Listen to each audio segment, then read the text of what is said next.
คลุมสีแดงสดสุดสวยไงจ๊ะหลานชอบไหมจ๊ะชอบเลยค่ะ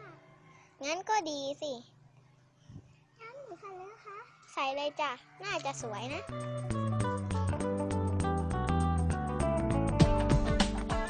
นับตั้งแต่นั้นมาเธอจึงได้ชื่อว่า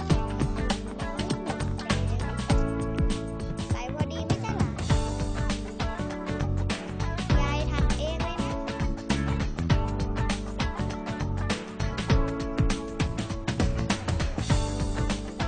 สีแดงสดทำให้เธอมีชื่อเสียงโด่งดัง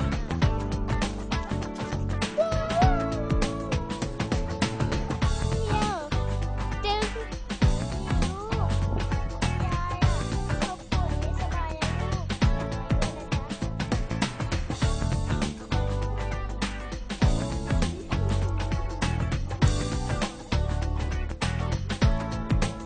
แล้วเธอก็เก็บไปให้คุณยาย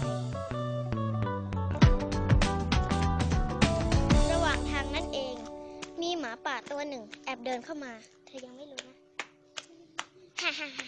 น่ากินสุดๆเลยเอ๊ะหนูนั่นน่ากินจังเลยมา